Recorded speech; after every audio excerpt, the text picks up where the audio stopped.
कोणी जे बाबांची जे सेविका असते माझे बालगोपाल त्या सर्वांना माझा नमस्कार आहे आणि सर्व माझे उपस्थित माझ्या मायाबहिणी माझे प्रेक्षक बांधव त्यांनी माझे लहान लहान चिमुकले बाळ यांना सुद्धा माझ्या संपूर्ण पाठीकडून सर्वांना माझा नमस्कार आहे आणि मला माहिती आहे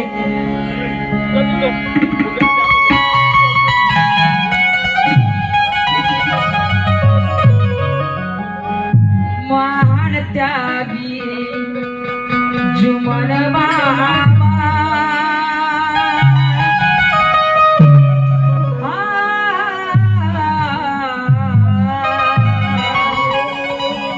महान त्यागी जुमन बाबा हो बाबा जगाला बाबा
नमस्कार नमस्कार सत्य मर्यादा प्रेमाचा आस्वाद त्या सेवकांच्या इथं असतं कारण म्हणतात त्या बाबा जुमदेवजीने एका दिवसामध्ये 3 हवना घडवले बाबा जुमदेवजीने एका दिवसामध्ये 3 हवना घडवले आणि स्वतःच्या परिपंथासाठी नाही स्वतःच्या परिपंथाचं नाही तर त्या प्रत्येक सेवकांचं जीवन सुखी झालं प्रत्येक त्या सेवकांचं जीवन सुखी झालं प्रत्येक त्या सेवकांचं जीवन सुखी झालं आज रस्त्याचा दारू पिणारा जरी बेवडा होता आज नमस्कार नमस्कार रस्त्याचा दारू पिणारा जरी बेवडा होता तरी त्या माय माऊलीच्या काय दशा होत्या मार्गामध्ये जाण्याच्या आधी तो रस्त्याचा चालणारा बेवडा होता त्या माय माऊलीच्या काय दशा होत्या त्या माय माऊलीच्या काय दशा होत्या आणि माझ्या बाबा जुमदेवजीने एका भगवंताची प्राप्ती केली माझ्या बाबा जुमदेवजीने एका भगवंताची प्राप्ती केली आणि एका भगवंताची प्राप्ती करून या माझ्या प्रत्येक माय मावल्याचं संसाराचं सोत घडवून दिलं ऐका मला म्हणायचं आहे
येण्याच्या आधी आपल्याला आपले मार्गदर्शक आपले कार्य करता 3 दिवसाचे कार्य देतात. 3 दिवसाचे, 7 दिवसाचे, 11 दिवसाचे, 21 दिवसाचे असे कार्य देतात. त्या 3 दिवसाच्या कार्यामध्ये त्या शेवकाला सुख समाधानी मिळतो. 3 दिवसाच्या कार्यामध्ये ते समाधानी मिळतो आणि त्या शेवकाला असं वाटतं माझी परिस्थिती जरी गरीब असतो परमेश्वरा, मी या माझ्या संसाराने किंवा माझ्या जरी गरिबी जरी मी गरीब असलो बाबा, पण मी तरी तुमच्या भावनापर्यंत आलो नाही, पण तुम्ही माझा लेख समजून, तुम्ही माझा सेवक समजून माझ्या दारापर्यंत या. ऐका मला म्हणायचं आहे.